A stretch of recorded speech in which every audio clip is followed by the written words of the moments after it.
वालों की यही हालत होती है कि वो इतिहास पढ़ते नहीं, इसीलिए इतिहास में फेल कर जाते हैं। और जब पूरा देश जाते हैं तो गलत इतिहास बोलकर आते हैं, और जब प्रधानमंत्री बन जाते हैं तो देश का इतिहास बदल देना चाहते हैं। तो हम उनको कह देना चाहते हैं कि यह देश गंगा जमुनी तहजीब का देश है। यह देश जितना हिंदुओं का है उतना ही मुसलमानों का है। यह देश जितना मुसलमानों का है उतना ही ईसाइयों का है, और जितना ईसाइयों का है उतना ही पारसियों का है, जैनियों का है, बुद्धिस्टों का है, और उतना ही उन तमाम इंसानों के लिए है जो किसी भी धर्म को नहीं मानते हैं। इसीलिए इस देश को धर्म के आधार पे जो लोग बांटना चाहते हैं वो कभी बांट नहीं पाएंगे।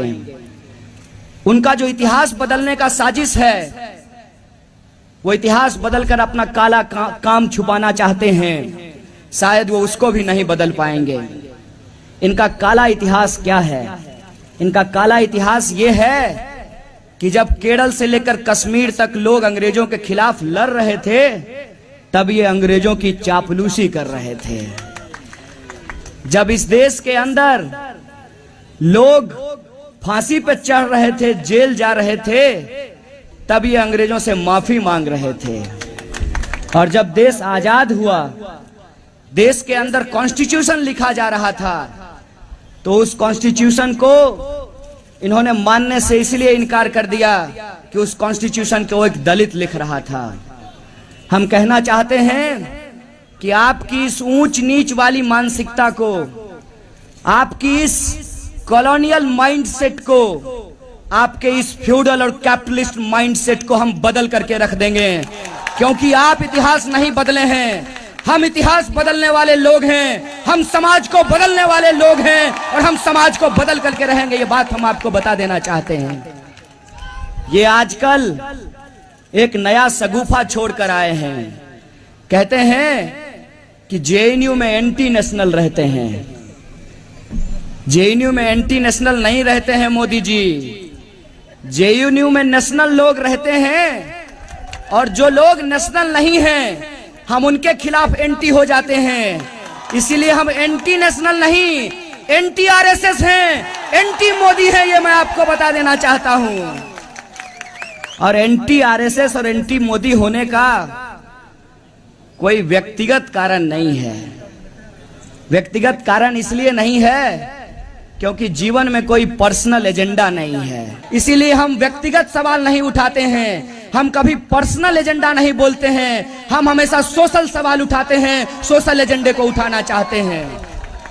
इसीलिए जब स्टूडेंट्स कुछ बोलते हैं, जब स्टूडेंट्स सवाल उठाते हैं सरकार की एंटी पीपल पॉलिसी के खिलाफ, जब स्टूडेंट्स सवाल उठाते हैं एम्प्लॉयमेंट और एजुकेशन का, जब स्टूडेंट्स सवाल उठाते हैं इस देश के अंदर सेंस ऑफ जस्टिस का, सोशल जस्टिस का, जेंडर जस्टिस का, सेकुलरिज्म का, तब इनको पेट में दर्द होने लगता है। ये बात मैं इनको बता देना चाहता हूं। इसीलिए इन्होंने एक सगुफा छोड़ा है एंटी नेशनल का।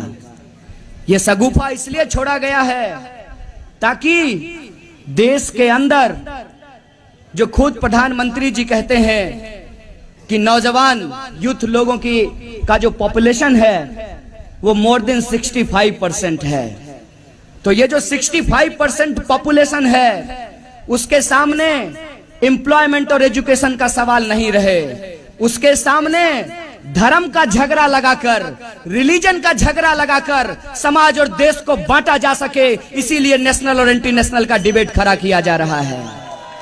इसीलिए नेशनल और एंटी नेशनल का डिबेट खड़ा किया जा रहा है ताकि 15 लाख रुपए का सवाल लोगों के दिमाग से भूल जाएं, ताकि ब्लैक मनी का सवाल लोगों के माइंड से इरेज करा दिया जाए, ताकि एजुकेशन और एम्प्लॉयमेंट के सवाल को लोगों के माइंड से इरेज करा दिया जाए। एम्प्लॉयमेंट भी इनसे नहीं हो पाएगा। बहुत रिक्वेस्ट के साथ ये बात कहना चाहता हूं कि जीना है तो मरना सीखो, कदम कदम पे लड़ना सीखो, और जेएनयू हमको लड़ना सिखाता है। और ये लड़ाई हम सिर्फ संसद में नहीं लड़ते हैं, ये लड़ाई हम सिर्फ असेंबली में नहीं लड़ते हैं, ये लड़ाई गली कूचों से उठाकर, सड़कों से चलाकर संसद तक पहुंचाते हैं। ये हमारा काम है। इसीलिए दोस्तों, जब इस देश के अंदर राइट होना मुश्किल हो जाए, तब आप लेफ्ट होकर के ही चीजों को राइट कर सकते हैं। ये बात मैं आपको कहना चाहता हूं, और ये बात मैं इसलिए कह रहा हूं कि हम कोई जगह नहीं छोड़ने वाले, न हिंदुस्तान की धरती को, न सड़क को, न संसद को, न विधानसभा को। हम कोई जगह छोड़ने वाले नहीं हैं। हम तमाम जगह पे जाएंगे और मौजूदा राजनीतिक व्यवस्था में, एग्जिस्टिंग पॉलिटिकल सिचुएशन में कोई पॉलिटिकल अल्टरनेट नहीं, बल्कि एक अल्टरनेट पॉलिटिक्स की लड़ाई को खड़ा करेंगे। बात मैं आपसे शेयर करने के लिए आया हूं। आप सब जानते हैं कि जेएनयू के अंदर एक बड़ी लड़ाई लड़ी गई। मैं बहुत ज्यादा शुक्रगुजार हूं। हिंदुस्तान के लोगों को, पूरी दुनिया के लोगों को धन्यवाद कहना चाहते हैं कि आप जेएनयू के पक्ष में खड़ा होकर, स्टैंड विद जेएनयू का स्लोगन उठाकर आपने इस देश के अंदर, पूरी दुनिया के अंदर जमहूरियत की आवाज को मजबूत किया है, डेमोक्रेसी के वॉइस को स्ट्रॉन्ग किया है। ये बात मैं आपको कहना चाहता हूं। और ये डेमोक्रेसी, ये जमहूरियत को बचाना इसलिए जरूरी है क्योंकि इस देश में आजकल सरकारें जिन मुद्दों पे बनती है, उन मुद्दों पे सरकार चलती नहीं है। सरकार बनाते हैं कि हम आपके जीवन में खुशहाली लाएंगे, लेकिन अपने जीवन में खुशहाली आ जाती है और 5 साल में से थोड़ी सी खुशहाली ला करके चुनाव के वक्त, कैंपेन के वक्त हमको बांट करके नोटों के रूप में हमारी खुशहाली फिर से जो 5 साल के लिए छीनना चाहते हैं, हम उनको कह देना चाहते हैं कि ये खुशहाली हम आपको गिरवी नहीं रखने वाले हैं, ये खुशहाली हम आपको छीनने नहीं देंगे, क्योंकि ये प्रॉस्पेरिटी हमारा फंडामेंटल राइट है और इस फंडामेंटल राइट को हम लेकर रहेंगे, इस फंडामेंटल राइट को लेकर के हम लड़ेंगे। ये बात हम इनको कहना चाहते हैं। चुनाव लड़ेंगे बुलेट ट्रेन के नाम पर और वोट मांगेंगे नेशनल एंटी नेशनल के नाम पर। उनको कहिए कि इस देश में न्यायालय है, आज भी न्यायालय का एक फैसला आया है, आज भी कोर्ट का एक निर्णय आया है कि जो पनिशमेंट जेएनयू स्टूडेंट्स के ऊपर जेएनयू के वाइस चांसलर ने सरकार के इशारे पे किया था, कोर्ट ने उसको स्टे कर दिया है और न्यायालय ने न्याय के पक्ष में एक फैसला दिया है। जरा कानून में भरोसा कर लीजिए, जरा न्याय और संविधान में भरोसा कर लीजिए। न्याय और संविधान में भरोसा कर लीजिएगा तो जो गलत है उसको न्यायालय सजा देगी, लेकिन याद रखिएगा कि अगर सही को सही और गलत को गलत कहने की परंपरा इस देश के अंदर स्थापित हो गई तो सबसे पहला नंबर आपका आने वाला है। और ये बात मैं बहुत कैटेगोरिकल तरीके से आपको कन्वे करना चाहता हूं। It is very important thing. There is a very popular author, poet, his name is Brecht. Actually there was, but for me there is. Brecht said that कि हर किसी का नंबर एक दिन आता है। पहले वो यहूदियों के लिए आए और मैं चुप रहा, उसके बाद वो कम्युनिस्टों के लिए आए, फिर मैं चुप रहा, फिर वो मेरे लिए आए, तब बोलने वाला कोई नहीं था। इस देश के अंदर जो हम लोग कॉन्स्टिट्यूशन की बात कर रहे हैं, इस देश के अंदर जो हम लोग जमहूरियत की बात कर रहे हैं, इस देश के अंदर जो हम लोग सबके लिए जस्टिस और इक्वलिटी की बात कर रहे हैं, इस देश के अंदर गांधी से लेकर अंबेडकर तक, नंबूदरी पाद से लेकर पीसी जोशी तक, इस देश के अंदर भगत सिंह से लेकर सावित्रीबाई फुले तक जो लड़ाई खड़ी की जा रही है, वो लड़ाई जमहूरियत को बचाने की लड़ाई है, वो लड़ाई कॉन्स्टिट्यूशनल को बचाने की लड़ाई है। अगर इस लड़ाई को हम हारते हैं तो इस देश के अंदर एक कम्युनल फासिस्ट गवर्नमेंट बनी है। अगर इस कम्युनल फासिस्ट गवर्नमेंट को हमको हराना है तो हमको इस बात का इंतजार नहीं करना पड़ेगा कि आज जेएनयू का नंबर आया है, हमारा नंबर कब आएगा। आज जेएनयू का नंबर आया है, जेएनयू के पक्ष में बोलिए, वरना एक दिन आपका नंबर आ जाएगा। ये बात मैं आपको कन्वे करना चाहता हूं। अभी खबर मिली है कि एक जो प्रत्याशी हैं यहाँ के, वो बीजेपी से साठगांठ कर रहे हैं। मैं उनको कह देना चाहता हूं, आज आप बीजेपी से वोट लेकर के हो सकता है कि कुछ अपना वोट शेयर बढ़ा लें, लेकिन जिस दिन इन्होंने अपना वोट शेयर बढ़ा लिया, इसीलिए हमारा एकमात्र अपील है कि आज हम ऐसे दौर में हैं कि कॉन्स्टिट्यूशन और डेमोक्रेसी के लिए तमाम ऑपोजिशन के वॉइस को यूनाइट होना चाहिए और इस कम्युनल फासिस्ट फोर्स को हराना चाहिए। और जो भी कम्युनल फासिस्ट फोर्स के साथ अलायंस करने की कोशिश करता है, उसको भी डिफीट करना चाहिए। ये अपील मैं आपसे करना चाहता हूं, क्योंकि आज अगर हम नहीं जागे तो कल हमारे पास जागने के लिए वक्त नहीं मिलेगा। अगर हम ये काम करने को तैयार हैं तो मोदी जी हो या कोई जी हो, हम किसी जी को उनकी काबिलियत के बिना गद्दी पे बैठने नहीं देंगे। चोर कोई भी हो, चाहे इधर हो या उधर हो, उसको संसद में नहीं जेल में पहुंचाने का काम करेंगे। घोटालेबाज कोई भी हो, चाहे इधर हो या उधर हो, उन घोटालेबाजों को वोट नहीं देंगे, उन घोटालेबाजों से नोट नहीं लेंगे, उन घोटालेबाजों को जेल में पहुंचाने का काम करेंगे।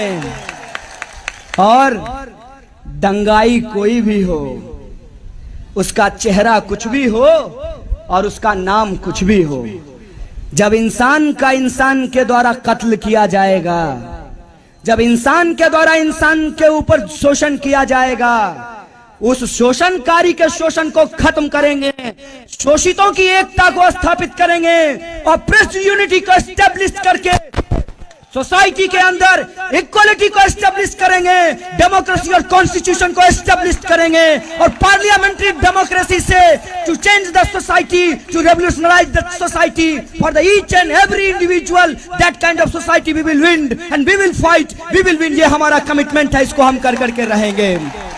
इसीलिए दोस्तों, तबीयत खराब होने के बावजूद हमारा बीपी थोड़ा लो हो गया है, लेकिन जब मोदी जी ने कहा कि सोमालिया से बदतर हालत है केरला की, तो हमारा बीपी हाई हो गया और हमने कहा कि पूरी सभा भरी हुई है और सभा खुले में हो रही है, लेकिन कोई जूता नहीं फेंक रहा है। This is the democracy. हमारे Modi ji entire political science पढ़े हैं। दरअसल बात यह है कि इनके इंटायर पॉलिटिकल साइंस से इंटायर नेशन बहुत परेशान है और हम लोगों को यह समझना है कि इंटायर जनता मिलकर के इनके इंटायर पॉलिटिक्स को हम लोग बदल देने वाले हैं। ये बात इनको हम कह देना चाहते हैं, क्योंकि आप इंटायर पॉलिटिकल साइंस पढ़ते हैं, हम इंटायर लाइफ पॉलिटिकल साइंस सीखते हैं। ये बात मैं आपको कह देना चाहता हूं। और हमने पॉलिटिकल साइंस ये सीखा है कि सच को सच कहेंगे और गलत को गलत कहेंगे और बोलेंगे, चाहे आप कितना भी चुप कराने का प्रयास करेंगे, सही के पक्ष में बोलेंगे, न्याय के पक्ष में बोलेंगे, ऐसा देश बनाने का सपना रखेंगे जिसका सपना भगत सिंह रखते थे, उस सपने पे चलेंगे। इसीलिए आपके ऊपर ये एक हिस्टोरिकल रिस्पॉन्सिबिलिटी है। मैं कहीं भी चुनाव प्रचार में जाने से पूरे तरीके से मना किया, क्योंकि हमने कहा कि हम पॉलिटिक्स तो करते हैं लेकिन चुनाव लड़ने का पॉलिटिक्स नहीं करते हैं। लेकिन जब हमारे साथी ने कहा कि साथियों, जब हम कह रहे हैं कि लड़ाई को सड़क से संसद तक पहुंचाना पड़ेगा, तो हमको लगता है विधानसभा में जिसके ऊपर एंटी नेशनल का एक गलत आरोप लगाया गया है, एक फॉल्स एलिगेशन लगाया गया है, उसको चुनाव जीतकर पूरे देश को यह मैसेज देना पड़ेगा कि बोलने की आजादी, freedom of expression, for the rights of democracy, for the rights of all the people in this country, if we are fighting, we are not anti-national. Those who are accusing us, they are anti-national and we should defeat them. और इसीलिए हम आपके बीच आए हैं और आपसे ये कहने आए हैं, इस धरती ने अगर पूरे वर्ल्ड को एक मैसेज दिया है तो एक बार फिर से आप एक युवा, एक यूथ, एक कर्मठ, एक वर्किंग और एक एजुकेटेड प्रत्याशी को जिताकर, कैंडिडेट को जिताकर पूरे देश को एक पॉलिटिकल मैसेज दीजिए, पूरी दुनिया को एक पॉलिटिकल मैसेज दीजिए कि हम आज भी ईमानदार लोगों का कद्र करना जानते हैं, हम डेमोक्रेसी का कद्र करना जानते हैं, हम कॉन्स्टिट्यूशन का कद्र करना जानते हैं और हम ये जानते हैं कि अगर डेमोक्रेसी को बचाना है तो असहमति को मानना कितना जरूरी है, फ्रीडम ऑफ एक्सप्रेशन को बचाना कितना जरूरी है। इसीलिए मुझे पूरी उम्मीद है को वोट देने के लिए जाइए और मौजूदा राजनीतिक व्यवस्था में विकल्प के नहीं, एक विकल्प का राजनीति देश के अंदर होना चाहिए। यह पॉलिटिकल मैसेज पूरे देश को दीजिए, पूरी दुनिया को दीजिए, ये अपील मैं आपसे करना चाहता हूं। इसीलिए साथियों, आपसे अपील है कि आपका समर्थन मिलना चाहिए और यह समर्थन मैं आपसे मांग रहा हूं। जो हमारा आंदोलन पूरे देश के अंदर चल रहा है कि सबको रोजगार होना चाहिए, employment should be for the all, education for be all, fees must be fall, education for the all, ये जो हमारा स्लोगन है इसको हम जरूर जीतेंगे। और इस लड़ाई में जो हम नारा लगा रहे हैं आजादी का, वो आजादी का नारा भी हम जरूर शामिल कर पाएंगे। इसीलिए दोस्तों, हम आपके साथ नारा लगाना चाहते हैं इस अपील के साथ कि अपना वोट कीजिए समाज को बदलने के लिए, युवा उम्मीदवार को जिताने के लिए, समाज के अंदर एक नई परिभाषा गढ़ने के लिए, एक नया एग्जाम्पल सेट करने के लिए। तो जोर से बोलिए, salute salute salute to comrade.